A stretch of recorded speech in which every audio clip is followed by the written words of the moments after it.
And Atlanta goes to Miami. They go on the road and beat the high-powered Vikings.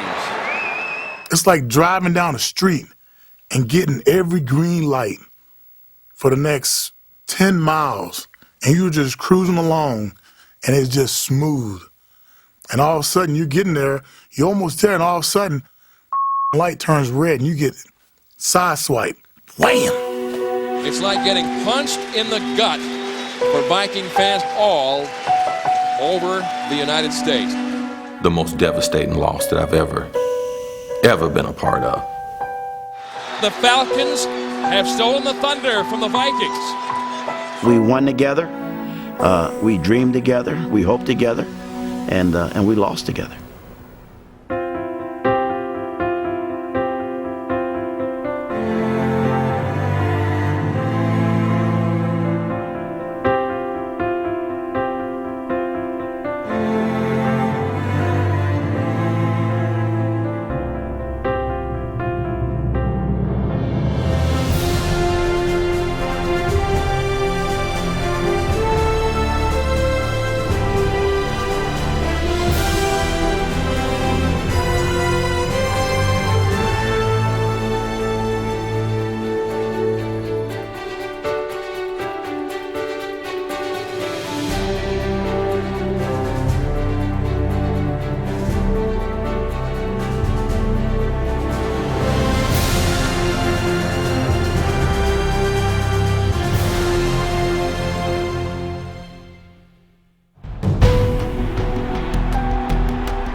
The story of the 1998 Minnesota Vikings is best told by three men who possess three qualities.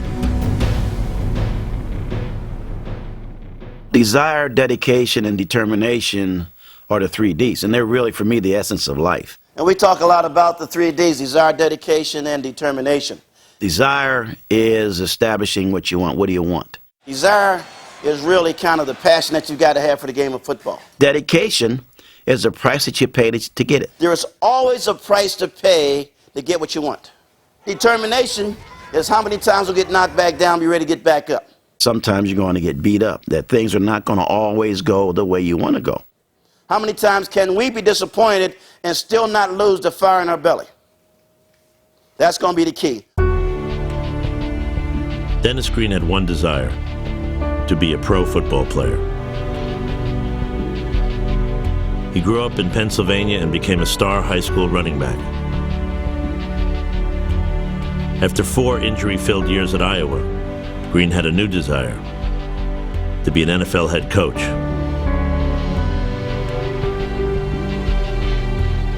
For 20 years, he coached at 4 different universities and made 2 stops with Bill Walsh's 49ers.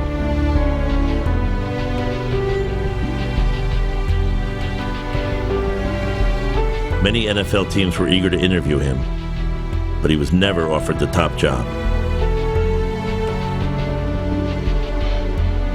I wrote a chapter about it in my book, No Room for Crybabies. It was called Ghost Chasing. And, you know, chasing a ghost is chasing something that doesn't exist. And I felt that maybe my pursuit of the National Football League head jobs was something that really didn't exist. There would be a lot of smoke and a lot of, innuendo, but I never really felt I was going to get an opportunity to get that job. So I was close to hanging it up, and really it was close to it back in 1988. Cris Carter was dedicated to football too. He spent his days catching passes in Troy, Ohio, and later at Ohio State. But ultimately, his dedication to the game disappeared in a fog of alcohol and drugs. In 1989, despite catching 11 touchdown passes, 3rd highest in the league, Carter was cut by the Eagles. That was the lowest moment. That day I got waived. I was no one, no team, no number, no identity. John Randall was determined to leave dirt-poor Hearne, Texas. He hoped that football would be his way out. But like the 2-room shack he grew up in, he was too small. Few NFL scouts came to watch him at Texas A&I. and no team drafted him. Randall's only chance was to find a way to make the Vikings as a free agent. I hope you deny. I remember I went out to like a hardware store and bought this huge chain and hopped on the scale, man, and just, it was like 250, and they were going, 250? How do you go from 240 to 250 in like 4 weeks? I'm going, hey, I want to be here. And as I was getting off the scale, that chain made a little shing. I'm like, oh, that's my necklace, man. But yeah, I said to myself, I couldn't mess it up, and I had to do everything possible to make that team. For a mere $100, Minnesota acquired Chris Carter, who joined John Randall in 1990. 2 years later, they got a new head coach. It seemed as if Dennis Green's dream had finally come true. He led Minnesota to the playoffs in his first season and in 5 of his first 6. But he had only one playoff win. For Green, those defeats were difficult. Even worse was opening his fan mail.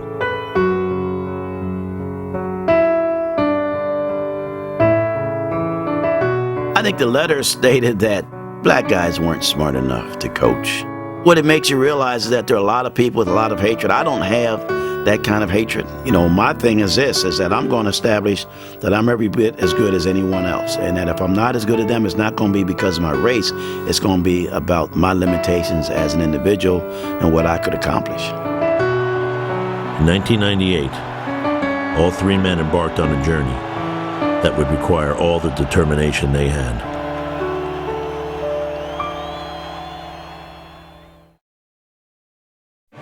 I'll never forget how people talked about that team. Man, that was a fun team to watch. The number one thing, though, that I'll never forget Randy Moss, man. Man, that was the coolest thing ever. Randy Moss was a rare talent with a rough past. I was convinced that Randy Moss was a better man than people thought he was. I was also convinced that it's easy for a guy to get into a fight in high school and get blown out of proportion because of who he was. And I looked at what he had done the last 2 years at Marshall, and it was clear that he had turned the corner and recognized what was good for him. In the draft, the Vikings weren't on the clock until the 21st pick. With the first pick in the draft, the Indianapolis Colts select Peyton Manning. Early I called Randy Moss and said, Randy Moss, Dennis Green. Brian Lee. You know what? You're going to be there for us at 21. No, Coach, I'm not. I'm going to go to this team. Andre Wadsworth. I said, well, I don't think so. No, well, not that team number 8. This other team's number 11. Charles Woodson. I said, it's not going to happen. Curtis Enos. Then I called Chris Carter and said, Chris, I said, what's going on, Coach? I said, hey, I think Randy Moss is going to drop to us. He didn't agree. Trey Thomas. And I'm like, Coach, you are sure enough out your mind. Jason Peter. He said, you just watch and see. Anthony Simmons. I said, Coach, there's no way he's going to slide another 11 spots. Kevin Dyson. Oh, there's no way. The word is Dallas is. These players saying this. Dallas Cowboys select defensive end from North Carolina, Greg Ellis. So once he got past Dallas, I said, okay, there's still a chance we might get him. But it's the draft, and he's the most talented. Robert Edwards. Lonnie Holiday. Terry Fair. And I said, if we do that, are you on board with helping this guy become the player he should be? And he says, absolutely. The Minnesota Vikings have selected wide receiver from Marshall University, Randy Moss. Once we drafted him, we weren't concerned about his personality because we knew he was just a young kid. People were concerned about how hard would he work. So when people knew he was coming with me, they said, okay, he's either going to work or he's going to quit. Veteran receiver Chris Carter took Moss to work out with him in Florida. I really wanted to put a mark on his memory that he would never, ever forget as far as what it was going to take to be great. Oh, my God. After a few workouts, I called Dennis Green and told him that he is the most unbelievable athlete that I have ever seen. Most guys, you just watch them in practice.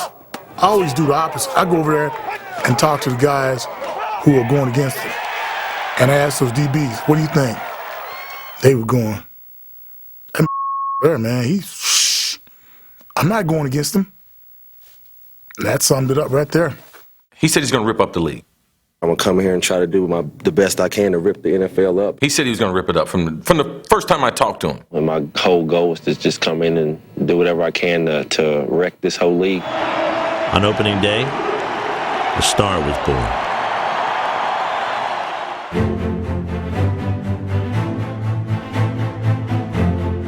Back goes Johnson, rolling right. 1st and 10 from the 48. Bomb downfield to Moss.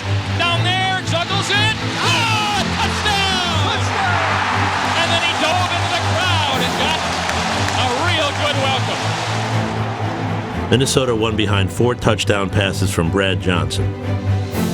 2 short ones to Chris Carter, 2 long ones to their electrifying rookie. We've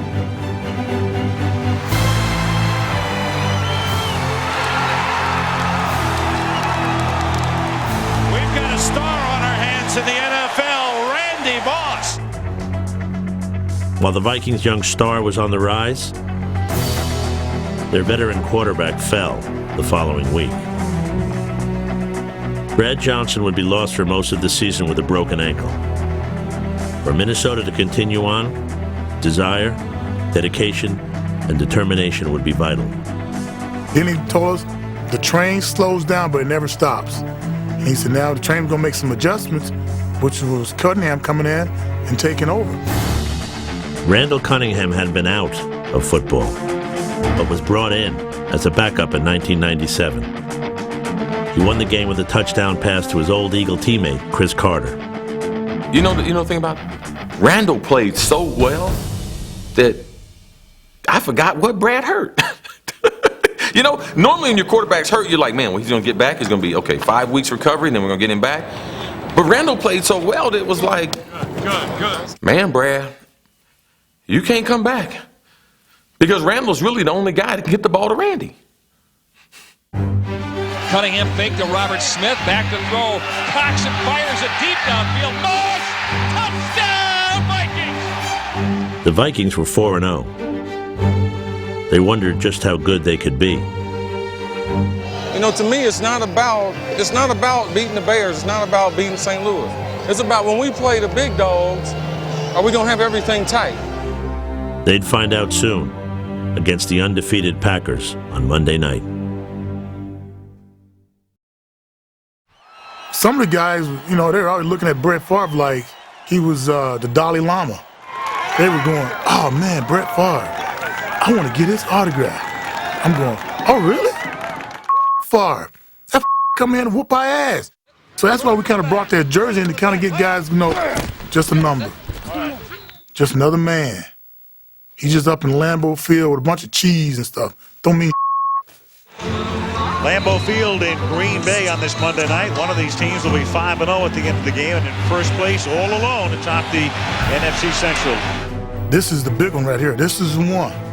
If we get them there, everybody going to be turning around going, oh, wow. Now that's the team to beat.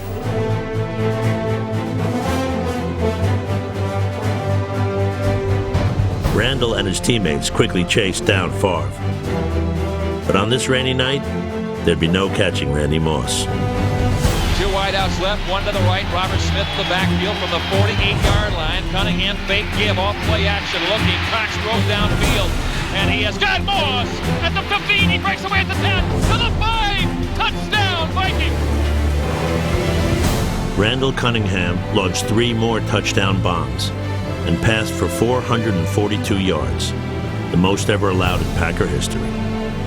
It's like he coming silent trying to grab some water and going, damn, we got to go back out there already. Playing the Minnesota Vikings is a track meet. Screen. Smith gets a block. Picks up the first down. Heading for the end zone. Touchdown, Minnesota. We scored again. Damn, we scored. This is Randall Cunningham. And he's going for 7 more. And it is Moss getting position. Touchdown. He's unstoppable. It's just kind of like we would come up to Randy and go, hey, man, if you don't mind, can we get at least 2 or 3 more minutes on the sideline? Get a break? Just a magnificent performance by this Minnesota offensive machine. That was a game that I can truly say, from a quality team, we embarrassed them. The Vikings were 5-0 and king of the henhouse in the NFC.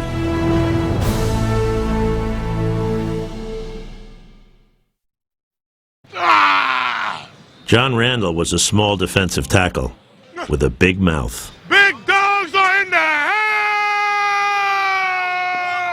Big dogs are in the house! Knight Rider! Knight Rider! Knight Rider! His favorite yell was a battle cry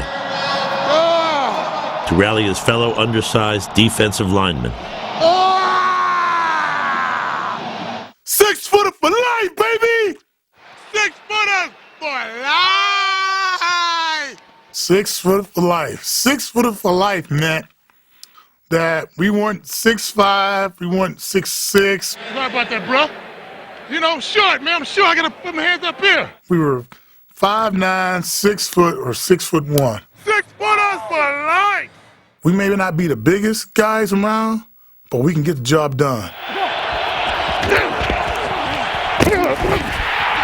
When I stepped on the field, I felt like I was somebody else. Oh, let's go, baby! Let's go! This other person took over. Regulators, mount up. We're coming.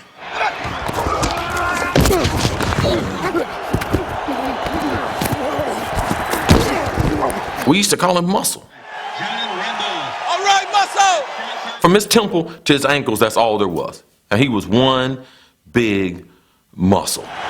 When they say get everything out of your ability and put it out there, John Randall, he was it. Way to work. You the man, Johnny. You the man, baby. I can say I respected no other player more than him. Let's go, boy. The night is young. Randall led a tough pack of runts and strays. They weren't big. They had lots of bite.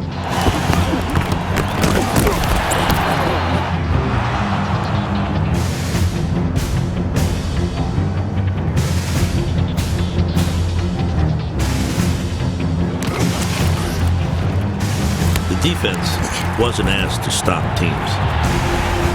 All it had to do was slow them down, because the offense would always outscore their opponents. You score more points than them, you win.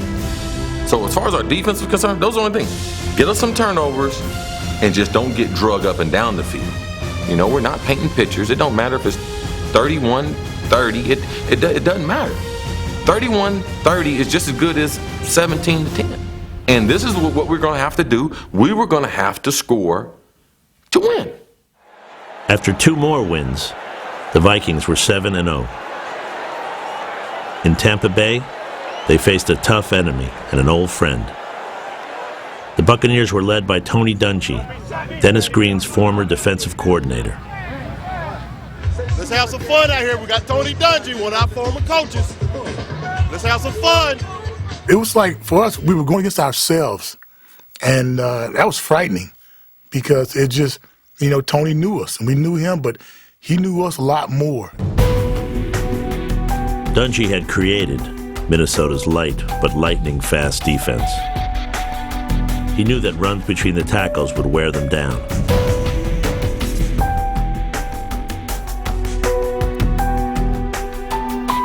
Both Warwick Dunn and Mike Alstott rushed for over 100 yards. Keep doing that. Keep making our first downs. They'll get frustrated. Randall Cunningham and the Viking offense scored 24 points. This time, it wasn't enough.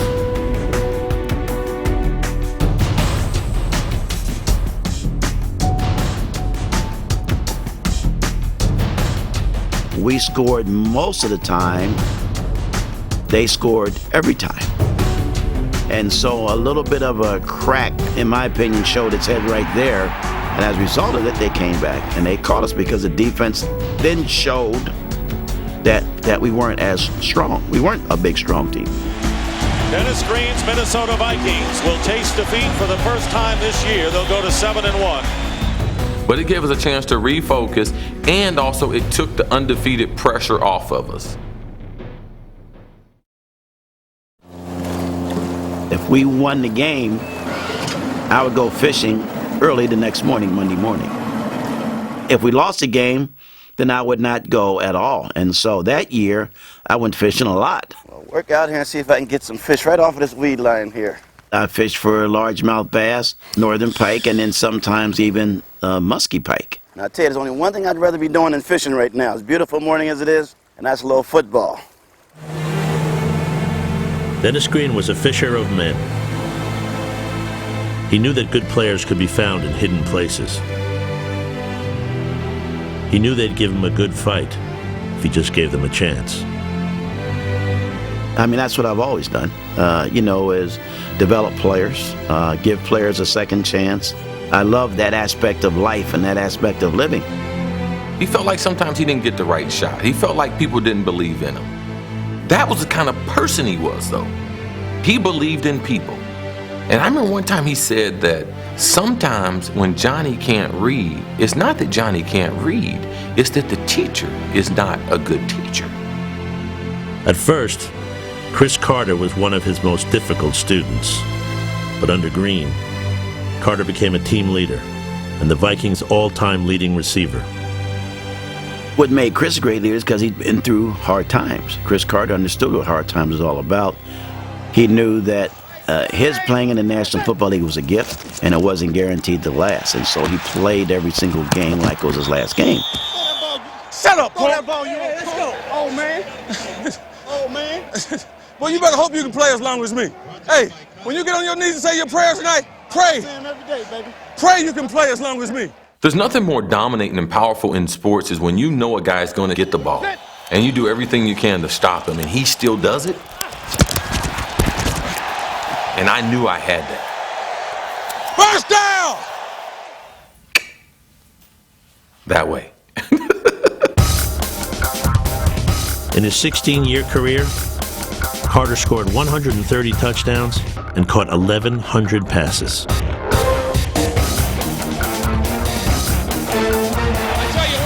Carter ever thinks about leaving football, he's got a job with the great Willendens.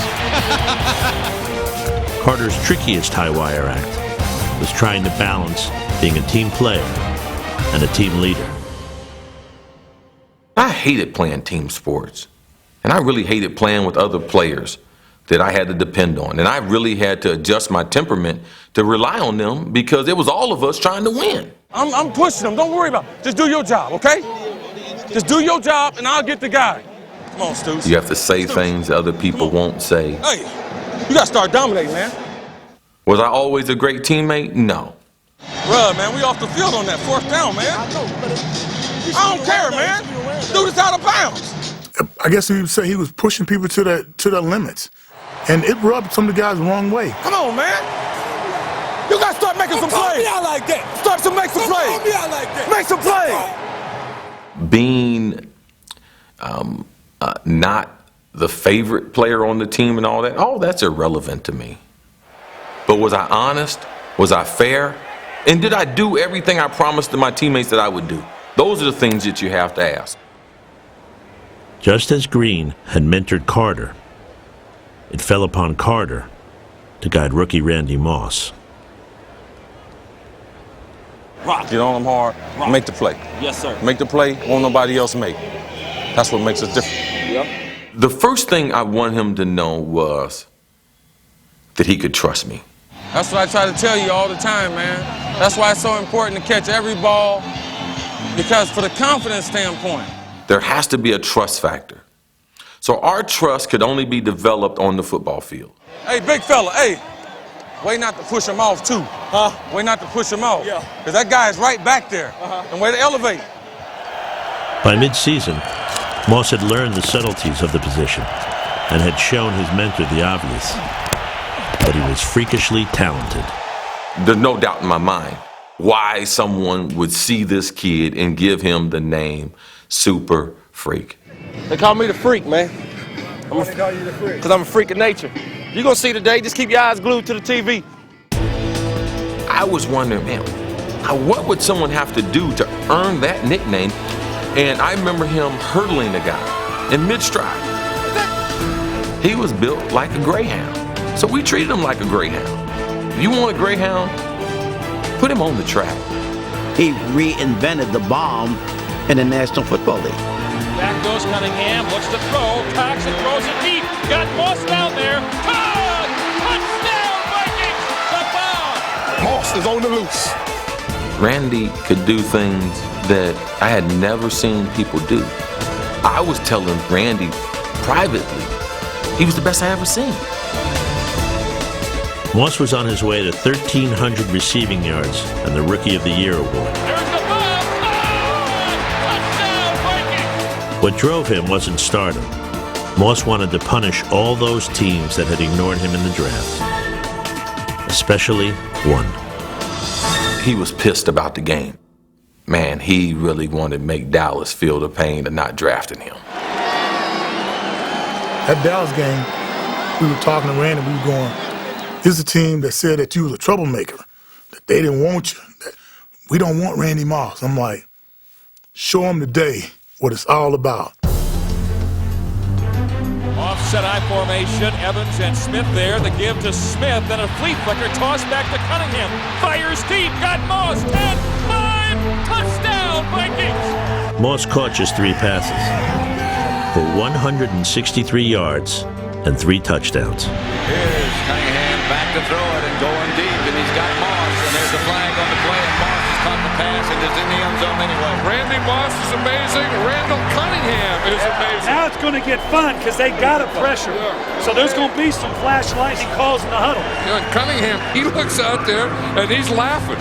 And it's almost like the Cowboys defense can't defend them. The Cowboys showing blitz. Minnesota, it's Randy Moss breaks a tackle, and Randy Moss races down the sideline, and Randy Moss just outruns everybody into the end zone. He is incredible. Rookie of the Year, Moss! Led by their new star and his mentor, the Vikings were 11-1. Just 1 win away from a division title. It took everything we have, and that's kind of the way it is. Hell of a job, man. That's the way to come down and just fight it. Just relax, feel very proud of the job that we've done. This team depends upon the wideouts as far as adrenaline and everything like I've never seen before. The 98 Vikings relied almost as much on kicker Gary Anderson. Anderson was a quiet 39-year-old who was an easy target for his younger teammates. You would see him over with little soccer shoes, and he'd be sitting over there just kicking, and you see that helmet, and he had the one little bar, and we used to joke talking about, where'd you get that at, Toys R Us or something? That's one unique helmet he's wearing too. Kicker's always nervous. Kicker's... That's a nervous ass job. Hey, I'll be nervous too if I got a helmet with one bar across the front of it. Just like his single little bar, Anderson had a simple little routine. Swing it, make it, pump the fist. So it went, all season long. Nice kick, Gary. Good job. Anderson was a machine. He hadn't missed a kick in 2 years. But it's good. He's 16 out of 16. Never worried about it. And Anderson, perfect in the game. Put Gary in, he'll make it. He remains perfect on the year. Never. Still perfect. Like, it was a guarantee. And it's good, and he continues his streak. Unbelievable kicker. 34 of 34. Mr. Perfect. And he remains perfect. The same old solid as a rock, Gary Anderson. Automatic. Another constant in 1998 was the ear-shattering roar of the Hubert H. Humphrey Metrodome. He knew the dome was going to be rocking, knew the music was going to be playing, the cannon was going to go off. Ragnar was going to come down with his motorcycle. And part of them being there was Ragnar. Part of them being there was the loud music, but also part of them being there was put some points on the scoreboard. Welcome to the Thunderdome.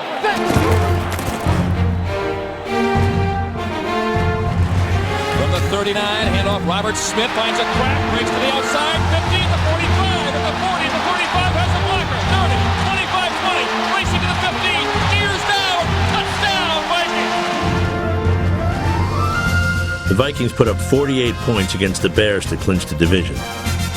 They scored 38 more in Baltimore and 50 against the Jaguars. The NFL single-season scoring record was in their sights. It's not like we set out to break the NFL record, but once we got close, we knew we were going to break it. I mean, because no one could stop us. Let's get it cranked up, man. Yeah. We should be in the end zone by now. Let's crank it up. There's your pressure now. Spread left ox. Jet left zipper. Spread left ox. Jet left zipper. Take your high potato. Offensive coordinator Brian Billick certainly wanted that record. And with one game to go, he was almost sure to get it. Bill's got to be in his pants right now. All we need is like 20 points next week to break the record. The Vikings' final total was 556 points, breaking the mark of the '83 Redskins. Randy Moss caught his rookie record 17th touchdown pass. Gary Anderson achieved perfection. Gary Anderson will go down as the first perfect place kicker in NFL history. Let me tell you guys, we have the 3 teams that have been 15-1 in the history of the National Football League. All right? Give yourselves a round of applause.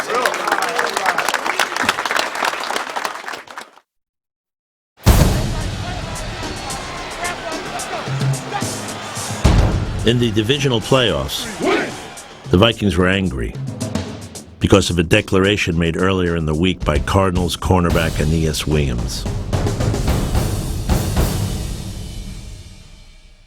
Well, we posted, I think it was he's declaring war. Aeneas Williams declared war against the Vikings receivers. Oh, you calling war on our receivers? War on your ass too, then.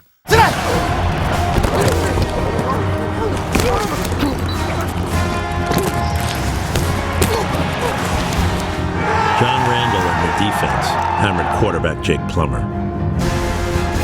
Then, Randy Moss and Chris Carter turned their attention to Aeneas Williams. There was no way in this battle that Aeneas could win, because either Aeneas is going to have to either guard me or he's going to have to guard Randy. Now, there wasn't a lot of people in the NFL just saying I can guard Randy Moss all around the league. And at that time, I felt like I was a pretty good player, and there wasn't a whole bunch of guys saying that I'm going to take Chris Carter out of the game either. We had already declared war on everybody, so I'm glad they joined the battle. Hey, when Aeneas said he declared war on us, he got the wrong guy. Please, y'all haven't stopped us yet. Even though the outcome was long decided, John Randall played the last play as hard as the first. It was like the last play, and Derek Alexander came over the top, and he hyperextended my knee. And, man, it just, I can just remember the pain. Randall had 1 week to heal up for the NFC Championship game. Great Randall. We have a lot of guys that want it bad. When you got guys like Gary Anderson, who's a Hall of Fame player, but he doesn't have a Super Bowl ring. Chris Carter's a Hall of Fame player, doesn't have a Super Bowl ring. You know what I mean? That's what our guys really want, and it's going to be hard to do. And that's why very few players in the National Football League have them. But we're going to give it our best shot.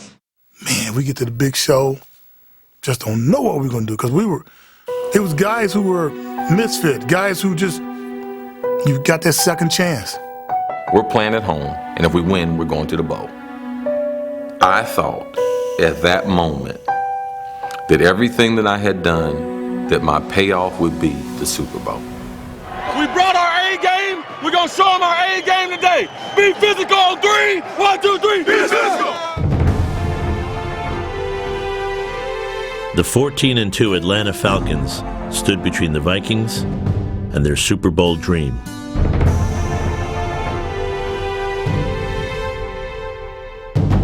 First play, they chop blocked me. I went from 85 to like 35, like that. I was just in the tank from that point on. Randall played nearly the whole game on one leg, and Minnesota quickly fell behind. Chandler drops to throw. Coxon fires. Anderson touchdown. And those Falcons with the dirty bird business in the end zone, dancing up after a touchdown. The Vikings are not used to this.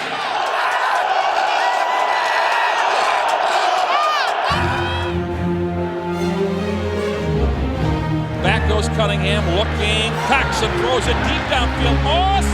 Touchdown! Vikings. Fingertip grab in the back of the end zone. Vikings answer the Falcons score and answered very quickly. Randy was having fun. The team was rolling. And I think it was critical of our psyche with him scoring that touchdown to get us back to even. Moss's clutch catch was followed by a critical end zone drop.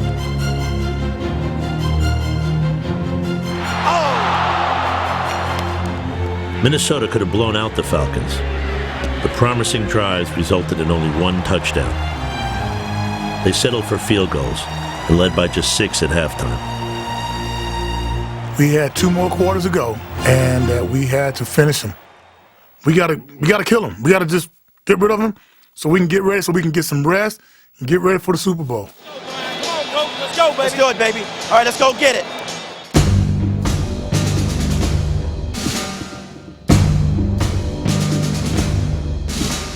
In the second half, Chris Carter picked up key first downs, and backup receiver Matthew Hatchett caught his first touchdown pass of the season.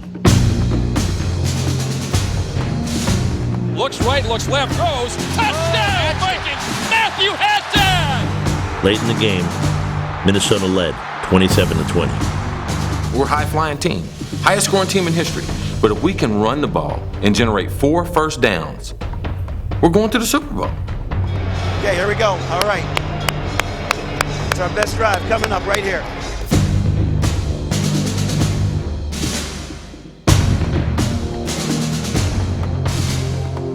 With just over 2 minutes to play, the drive stalled.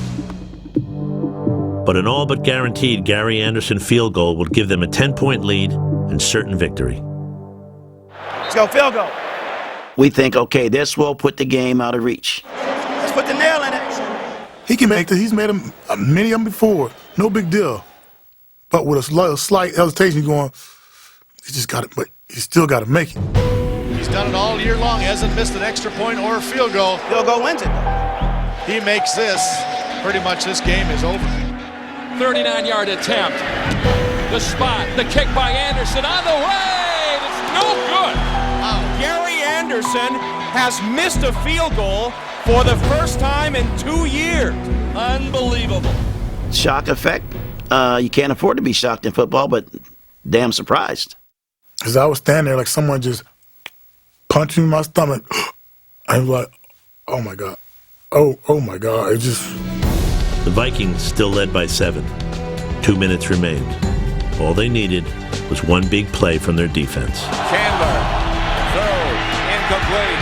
Almost picked off. Almost intercepted by a diving Robert Griffith. With 57 seconds left, the Falcons tied it. Overtime would decide who would go to Super Bowl 33. The last thing I wanted to do was go to overtime. We had lost 5 starters to injuries. So going into overtime, we knew we were somewhat depleted. And offensively, it was one of those kind of games where we didn't have great continuity. All right, let's go. New game. First one to score wins. Let's score first. Minnesota looked to win it with the play that won them so many games in 1998.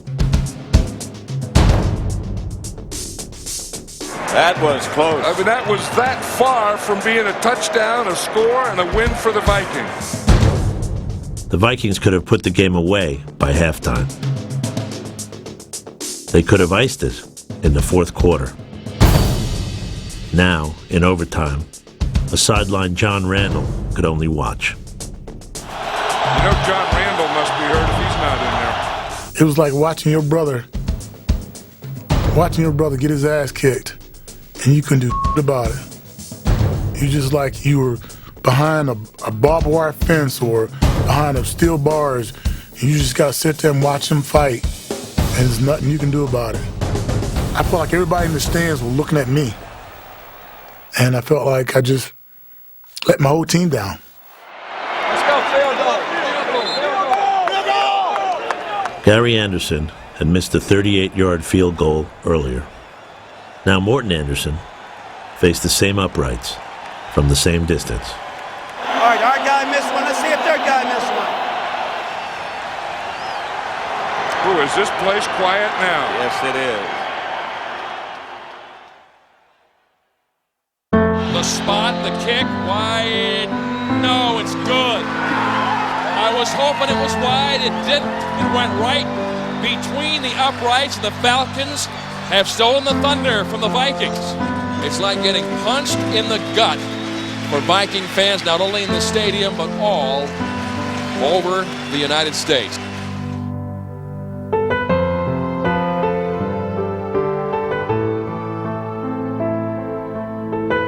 Everything lined up just right for us. And when he made that, it's just like everything just went off like that. Every time I think about it, it's like I still get the wind knocked out of me. There's nobody's going to feel sorry for us. Everybody's going to be disappointed, but nobody is going to be more disappointed than we are.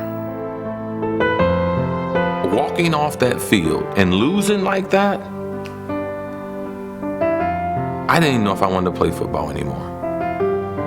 Because I felt like that I would never win after that.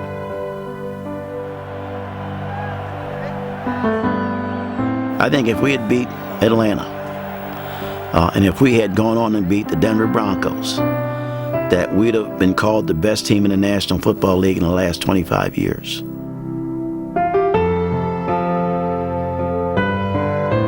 Man, we had a hell of a team.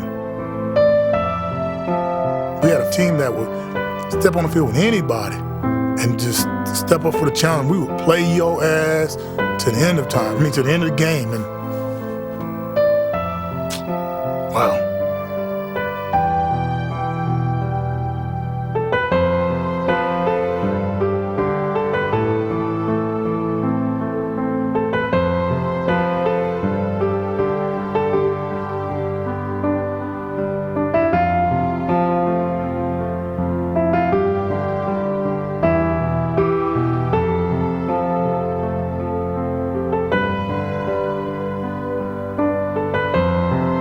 Well, there's no ring on this finger because despite everything that we accomplished in 1998, we as a team, me as a head coach, did not earn it. The unpredictability of team sports, that's what the flaw. And that's why we go to the game, and that's why we turn on the game, because there is no sure winner, ever.